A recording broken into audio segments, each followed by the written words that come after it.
साथियों नमस्कार।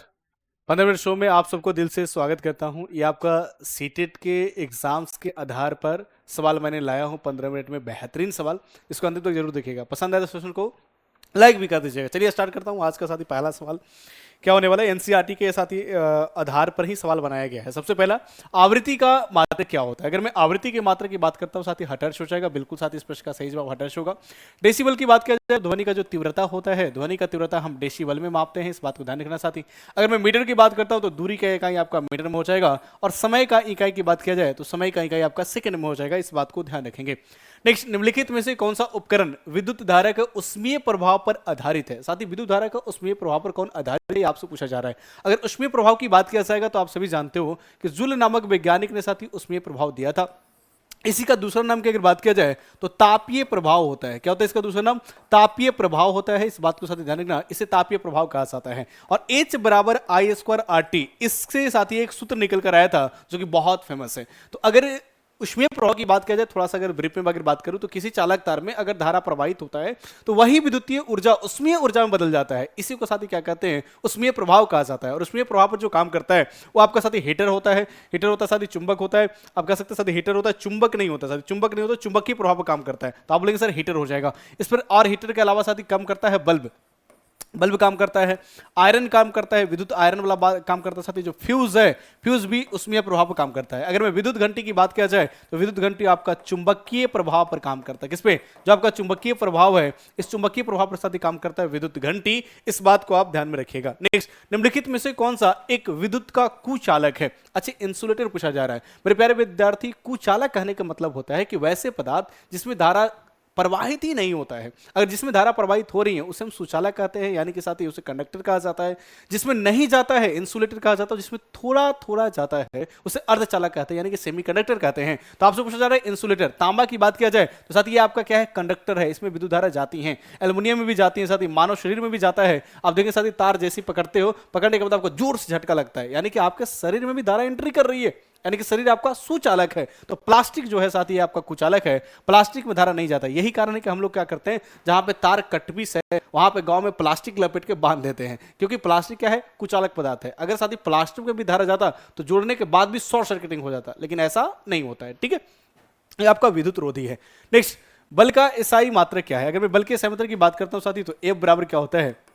ए में होता है, या तो आप कह सकते हैं केजी मीटर पर सेकेंड स्क्वायर होगा, या इसी को न्यूटन कहा जाता है। क्या कहा जाता है? न्यूटन कहा जाता है। तो आप बोलोगे सर ये आपका न्यूटन हो जाएगा। अगर मैं पास्कल की बात करता हूं तो दाब का सहमत हो जाएगा। अगर मैं जूल की बात करूं तो कार्य की बात कर लो, या फिर साथ ही उष्मा की बात कर लो, कार्य उष्मा साथ ही इसका सहमत आपका जूल होता है। अगर मैं वाट की बात करता हूं तो जो शक्ति है, जो पावर है, उसका सहमत साथी क्या होता है? वाट होता है। नेक्स्ट, आपको एक असंपर्क बल के बारे में साथी बताना है उदाहरण में, वो भी कमेंट बॉक्स में कमेंट करके बताना है। साथ ही नो ऑप्शन क्वेश्चन है, ताकि मैं समझ पाऊं कि आप कितना पढ़ पा रहे, कितना याद रख पा रहे। क्योंकि साथी पढ़ना एक अलग बात है और आप कितना रिवीजन कर पाते, कितना याद रखते हैं, ये अलग बात होती है। तो कमेंट करके जरूर बताइए कमेंट बॉक्स में कि एक असंपर्क बल जो भी आपके मन में आ रहा हो उसे कमेंट बॉक्स में अभी वीडियो रोककर कमेंट करें। नेक्स्ट साथी आगे बढ़ जाता हूं। आप अगर सीटेट 2026 में आप साथी सफल होना चाहते हैं, सीटेट आप क्वालिफाई होना चाहते हैं, तो हमारे साथ आपको कोर्सेज में जुड़ सकते हैं।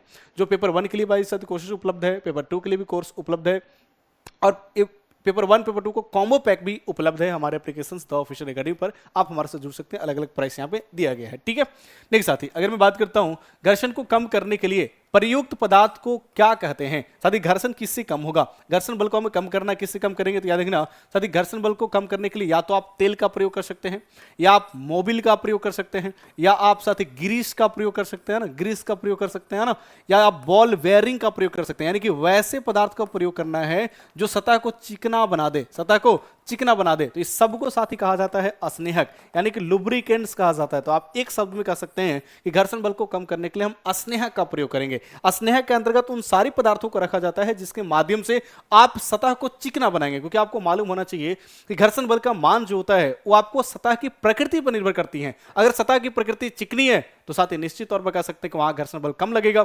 अगर साथ ही सतह की प्रकृति रुखड़ी है तो आप कह सकते हैं कि वहां पर घर्षण बल का मान ज्यादा लगेगा। तो साथ ही चिकना किससे करेंगे? जिससे करेंगे उसी के नाम अस्नेहक है, यानी कि अस्नेहक का प्रयोग करके आप घर्षण बल को कम कर सकते हैं। किस प्रकार का घर्षण सबसे कम होता है? मेरे प्यारे विद्यार्थी, मैं थोड़ा सा आपको बता देना चाहता हूं कि जो घर्षण बल है ये हमेशा गति का विरोध करता है। और घर्षण बल साथी तीन प्रकार का होता है। सबसे पहले अगर बात किया जाए स्थैतिक घर्षण बल, स्थैतिक घर्षण बल तब साथी लागू होता है जब वस्तु रुकी हुई रहती है और इसका मान सबसे ज्यादा होता है। उससे कम साथी सर्पी घर्षण बल का होता है। सर्पी घर्षण बल तब लागू होता है जब कोई वस्तु साथी फिसल रही होती है।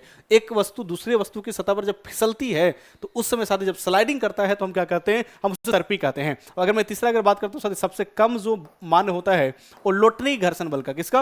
लोटनी घर्षण बल का। इसका मान सबसे कम होता है। ये कब होता है? जब साथी एक वस्तु दूसरे वस्तु की सतह पर लुढ़कती है। अगर लुढ़क लुढ़क कर चल रही है तो उसे लोटनी घर्षण बल कहा जाएगा और लोटनी घर्षण बल का मान सबसे कम होता है। सी इसका बिल्कुल सही जवाब हो जाएगा।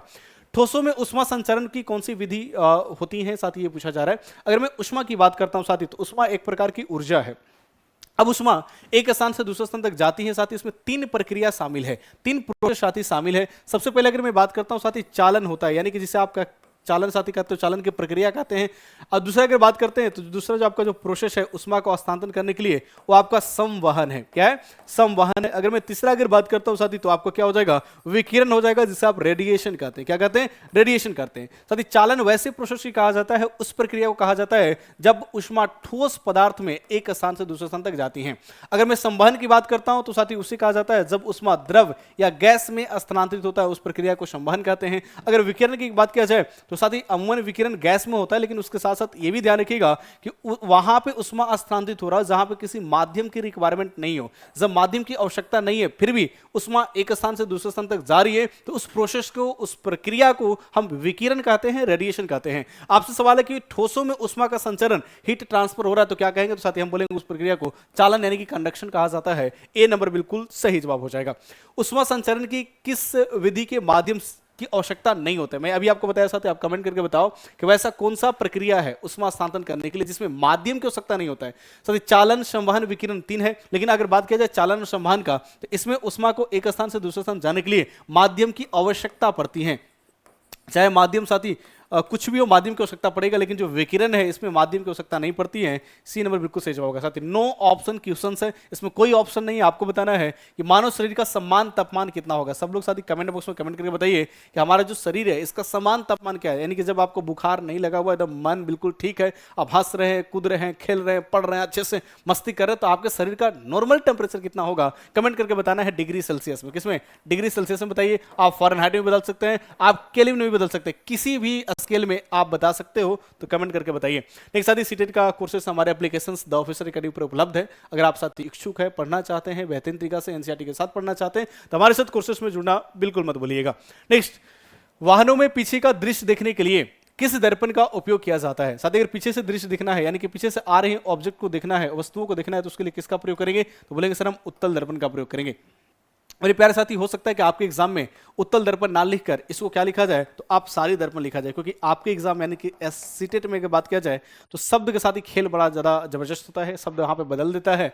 ऐसा शब्द लिखेगा जो आपको देखने में, सुनने में कठिन लगे, इस बात को साथ ही ध्यान रखिएगा। अगर मैं अवतल की बात करता हूँ तो इसे अभिसारी दर्पण कहा जाता है। क्या कहा जाता है? अभिसारी दर्पण कहा जाता है, तो इस बात को आप साथ ही ध्यान में रखेंगे। समतल दर्पण के साथ ही समतल दर्पण ही कहा जाता है। बी नंबर इसका बिल्कुल सही जवाब हो जाएगा।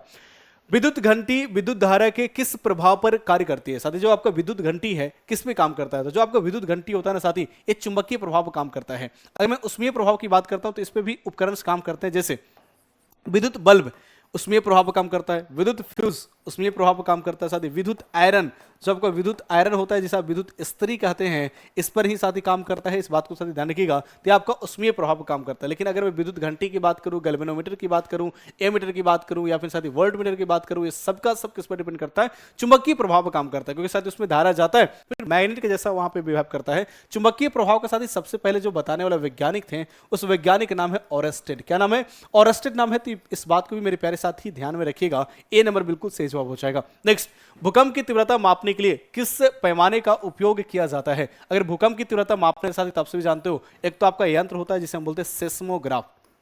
क्या बोलते हैं, सिस्मोग्राफ। इसके माध्यम से आप मालूम कर सकते हैं कि कितनी तीव्रता का भूकंप आई है। आप आए दिन पेपर में सुनते होंगे कि 5.5 की तीव्रता से आया है, 7.1 की तीव्रता से आया है, 5.2 के, 6 पॉइंट, है ना। तो ये कैसे मापा जाता है? तो साथ सिस्मोग्राफ यंत्र है, इसी के माध्यम से मापा जाता है। अगर इसके माध्यम से नहीं माप रहे तो एक स्केल होता है, उसे बोलते हैं रेक्टर स्केल। क्या बोलते हैं? Richter scale. साथी इसके माध्यम से मापते हैं कि कितना भूकंप की तीव्रता हो रही है। ठीक है, सी इसका बिल्कुल सही जवाब होगा। इमारतों की तड़ित से बचने के लिए उपयोग किया जाने वाला तड़ित चालक में किस धातु का उपयोग किया जाता है? साथी तड़ित करने का मतलब है, जिसे हम लोग बोलचाल की भाषा में बोलते हैं कि ठनका गिरने वाला है। यानी जब साथी बहुत ज्यादा बारिश होता है, यानी बरसात के मौसम में देखते हैं तड़क मलक बहुत होता है, वो तड़क मलक में से एक साथी टुकड़ा बिजली का गिर कर आ जाता है नीचे, उसमें बहुत ज्यादा विद्युतीय ऊर्जा होता है। तो उसे बचने के लिए, क्योंकि बड़े बड़ी इमारत है, अगर उस पर गिरेगा तो कई लोग उसमें शामिल हैं, तो बहुत लोगों की जान जा सकता है। इसलिए उसको बचाने के लिए उस इमारत के ऊपर में एक तड़ित जो है, लाइटिंग जो होता है, उसे बचाने के लिए लगाया जाता है एक धातु। कौन सा धातु? तांबा का। तांबा का धातु जैसे लगाया जाता है साथ, यहाँ पे क्या करता है कि अगर उस पर गिर भी रहा है तो ये तांबा के तार में जाएगा और ये तार धीरे आर्थिंग से कनेक्ट होता है। आर्थिंग मतलब पृथ्वी के अंदर कनेक्ट होता है और पूरे ऊर्जा को पृथ्वी के अंदर भेज देता है। इसलिए साथ ही इमारत में जो भी वस्तुएं हैं, जो भी व्यक्ति बचे हुए, बिल्कुल सुरक्षित रहते हैं। क्या रखते हैं? सुरक्षित रहते हैं। याद रखना साथी। अब ये भी पूछा जा सकता है कि तड़ित का खोज किसने किया था? तो जो तड़ित का खोज किया था बेंजामिन फ्रैंकलिन नामक वैज्ञानिक थे। साथी जरूर सोचना कि अगर आपको सेशन अच्छा लग रहा हो, पसंद आ रही हो, हमारे पढ़ाने के तरीका और रिवीजन कराने की तरीका अगर पसंद आ रही हो, तो सेशन को लाइक जरूर करिएगा। कमेंट बॉक्स में लिखिएगा कि आपको कैसा लग रहा है, क्या ऐसे ही तरीका से ऐसे ही सेशन आप चाहते हैं, ताकि आपको क्विक रिवीजन हो सके। क्योंकि साथी 15 मिनट में महत्वपूर्ण सवालों के साथ मैं क्विक रिवीजन करा रहा हूँ, बिना साथी सोचे समझे, बिल्कुल बिना इधर उधर की बात की हुई डायरेक्ट कंटेंट दे रहा हूँ। अच्छा लग रहा है तो सेशन को लाइक करना, कमेंट करके जरूर बताना। ठीक है, खैर आते साथी नेक्स्ट सवाल की ओर। नेक्स्ट सवाल साथी, ध्वनि की प्रबलता किस पर निर्भर करता है? नो ऑप्शन क्वेश्चन है, इसमें कोई ऑप्शन नहीं है, आप सबको बताना है कमेंट बॉक्स में। ध्वनि की प्रबलता जो है साथी किस पर निर्भर करता है? आयाम पर करेगा, आवृत्ति? मैं इतना साथी डिसीजन आपको थोड़ा सा हेल्प कर देता हूं कि आयाम पर डिपेंड करेगा या आवृत्ति पर डिपेंड करेगा। जरा कमेंट बॉक्स में लिखना, अभी लिखो साथी, वीडियो को रोककर लिखो कि आयाम पर डिपेंड करेगा या फिर आवृत्ति पर। जब प्रकाश एक माध्यम से दूसरे माध्यम में प्रवेश करती है तो उसके मुड़ने की घटना को क्या कहते हैं? साथी देखो, जब एक ही माध्यम में हो रहा हो तो प्रवर्तन कहलाता है, लेकिन जब माध्यम बदल जाए तो उसे अपवर्तन कहते हैं। क्या कहते हैं? अपवर्तन कहते हैं। तो याद रखना साथी, जब माध्यम बदलेगा तो अपवर्तन कहलाएगा। आपसे पूछा जाएगा कि अपवर्तन की क्रिया में क्या क्या बदलता है, तो ध्यान रखिएगा, प्रकाश का वेग बदल जाएगा, प्रकाश का ट्रैवल करने का दिशा बदल जाएगा, है ना, प्रकाश का तरंगदैर्घ्य बदल जाएगा। लेकिन अगर मैं बात करूं साथी इसका आवृत्ति, इसका जो फ्रीक्वेंसी होता है, ये आवृत्ति नहीं बदलता है जब प्रकाश की अपवर्तन होती है। तो इस बात को ध्यान रखिएगा। परिवर्तन साथी अगर मीडियम होगा, अगर एक ही माध्यम है तो उसमें साथी क्या होता है? प्रकाश का परिवर्तन होता है एक ही माध्यम में। विक्षेपण क्या होता है? जब साथी श्वेत प्रकाश में 7 रंग है और इस सातों रंग अगर अलग अलग साथी बट रहा है, अलग अलग विभक्त हो रहा है, तो सातों रंग को अलग अलग में बांटने की जो प्रक्रिया है, उसी प्रक्रिया को वर्ण विक्षेपण कहते हैं। ये सिर्फ और सिर्फ प्रिज्म से संभव है। किससे? ना तो लेंस से संभव है, ना ही दर्पण से संभव है, सिर्फ और सिर्फ ये प्रिज्म से संभव है। इस बात को ध्यान रखिएगा। तो साथी इसका वर्ण विक्षेपण हो गया। प्रकीर्णन करने का मतलब क्या है साथी? जैसे सूर्य की प्रकाश वायुमंडल में प्रवेश करती है तो वायुमंडल में सूक्ष्म कण होते हैं, छोटे छोटे साथी धूलकण होते हैं, उसे टकराकर प्रकाश चारों दिशाओं में फैल जाती है। फैलने की प्रवृत्ति को हम क्या कहते हैं? प्रकीर्णन कहते हैं। इसी कारण हमारा आकाश नीला दिखाई पड़ता है। दंत चिकित्सा, दांतों को बड़ा प्रतिबिंब देखने के लिए साथी किस दर्पण का उपयोग किया जाता है? तो साथी याद रखना, अवतल दर्पण का प्रयोग किया जाता है। कभी कभी आपसे ये भी इस तरीका से भी पूछ लेगा कि ईएनटी का डॉक्टर, साथी ईएनटी का जो डॉक्टर है, ये ईएनटी का डॉक्टर किसका इस्तेमाल करते हैं या किस दर्पण का प्रयोग करते हैं? जो आपका ईएनटी का डॉक्टर है ये आपका अवतल दर्पण का उपयोग करते हैं। इस बात को ध्यान रखना साथी। उत्तल दर्पण का हम प्रयोग करते हैं गाड़ी के साइड मिरर में। समतल दर्पण में साथी दो बातें याद रखना, एक आपका पेरिस्कोप होता है, पेरिस्कोप समतल दर्पण का प्रयोग किया जाता है पेरिस्कोप में, और दूसरा आपको होता है कलाइडोस्कोप। जो आपका कलाइडोस्कोप है ना, इसमें भी साथी किसका प्रयोग किया जाता है? समतल दर्पण का प्रयोग किया जाता है। पेरिस्कोप जिसे परिदर्शी कहते हैं, इसमें 2 समतल दर्पण होता है और इसमें 3 साथी समतल दर्पण होता है। इसके आधार पर सीटेट में सवाल पूछा गया है 2022 में, तो इस बात को साथी ध्यान रखिएगा। अगर आप सेशन को देख रहे हैं तो क्विक रिवीजन हो जाएगा, एक क्विक रिवीजन सेशन है। बाकी अगर लॉन्ग टर्म में पढ़ना चाहते हैं 1 बजे हमारे साथ यूट्यूब चैनल पर जुड़ सकते हैं, जहां पे आपको पूरा विस्तार से चीजों को बताया जाता है। वाहन का स्पीडोमीटर क्या मापता है? साथी जो वाहन का स्पीडोमीटर है क्या मापता है? जरा कमेंट करके बताना। अगर मैं बात करता हूं साथी, एक आपका होता है ओडोमीटर, ये बड़ा प्रचलित है। ओडोमीटर साथी कई एग्जाम्स में सवाल पूछा जा चुका है। ओडोमीटर से वाहन द्वारा तय की गई दूरी मापा जाता है कि वाहन जो है कितने समय में कितना दूरी तय किया। तय की गई दूरी मापने के लिए ओडोमीटर का प्रयोग करते हैं। लेकिन स्पीडोमीटर से नाम से क्लियर हो रहा है कि स्पीड मापेगा, यानी गति। लेकिन साथी कौन सा गति? औसत गति या तत्क्षणिक गति? तो याद रखना साथी, तत्क्षणिक जो गति है उसको मापता है। तत्क्षणिक गति करने का मतलब क्या है कि आप मान लो कि घर से निकलना शुरू करें तो 10 बजे आपने निकले, तो 10:15 में अगर आप देखना चाहते हैं तो स्पीडोमीटर से ही देखेंगे कि आपका स्पीड कितना है, 20 के है, 40 का है, 60 का है, 80 का है ना, औसत नहीं देखेंगे, तत्क्षणिक आप गति देखते हैं। अब डायरेक्ट आपको स्क्रीन पर दिखेगा एक स्पीडोमीटर ऐसे स्पीड बढ़ते हुए दिखाई देता है, तो एक्सीलरेटर देते रहेंगे वो स्पीड बढ़ते रहेगा, तो तत्क्षणिक स्पीड तो है, तो उसी समय देखेंगे। अगर एक्सीलरेटर कम कर देंगे तो फिर स्पीड घट जाएगा ना, तो ये कह सकते हैं सर तत्क्षणिक गति देखा जाता है, इस बात को ध्यान रखना, बी इसका बिल्कुल सही जवाब हो जाएगा। समतल दर्पण द्वारा बना प्रतिबिंब कैसा होता है? साथी अगर मैं बात करता हूं समतल दर्पण का, तो आप सभी जानते हैं कि समतल दर्पण में जो बना प्रतिबिंब है कैसा होगा? आभासी होता है साथी। कैसा होता है? आभासी, यानी कि हमेशा सीधा बनता है, जिसे आप काल्पनिक या आभासी कहते हो, और बराबर आकार के बनता है। जितना बड़ा वस्तु होगा उतने बड़ा उसका प्रतिबिंब बनेगा, इस बात को ध्यान रखिएगा। तो आप कह सकते हैं आभासी होगा, सीधा होगा और पसर्व उल्टा होगा। पसर्व उल्टा करने का मतलब क्या होता है कि अगर बायां हाथ आप उठाएंगे तो दायां हाथ उठा हुआ प्रतीत होगा, अगर आप दायां हाथ उठाएंगे तो बायां हाथ उठा हुआ दर्पण में प्रतीत होगा, लेकिन ऐसा होता नहीं है, रियली में प्रतीत होता है ना। इस बात को ध्यान रखना, डी इसका बिल्कुल सही जवाब हो जाएगा। नेक्स्ट साथी, श्वेत प्रकाश के अपने 7 रंगों में विभाजित होने वाली घटना क्या कहलाती है? मैं अभी आपको समझाया हूं, नो ऑप्शन क्वेश्चन है, तो मैं चाहूंगा वीडियो को रोकिए और अभी कमेंट करिए क्या इसके बारे में आप जानते हैं, क्योंकि साथी आपके अंदर जितना भी ज्ञान अर्जित आपने करा है वो ज्ञान निकालने के समय है इस 15 मिनट शो में। तो मैं चाहूंगा साथी आप बताइए कमेंट बॉक्स में कमेंट करके कि क्या आपको मालूम है इस प्रश्न का आंसर क्या हो जाएगा। ठीक है, नेक्स्ट साथी, सीटेट का हमारे पास एप्लीकेशन पर कोर्सेज उपलब्ध है, आप हमारे साथ जुड़ सकते हैं बेहतरीन तरीके से पढ़ाई जारी रखने के लिए। ध्वनि निम्नलिखित में से किसमें संचरित नहीं हो सकती है? साथ ही अगर मैं ध्वनि की बात करता हूं तो एक स्थान से दूसरे स्थान जाने के लिए इसको माध्यम की आवश्यकता पड़ती है। माध्यम के रूप में ठोस हो सकता है, माध्यम के रूप में द्रव हो सकता है, माध्यम के रूप में साथ ही गैस भी हो सकता है, लेकिन जो साउंड है वो निर्वात में नहीं गमन करेगा, क्योंकि निर्वात कोई माध्यम नहीं है। तो सी नंबर इसका बिल्कुल सही जवाब हो जाएगा।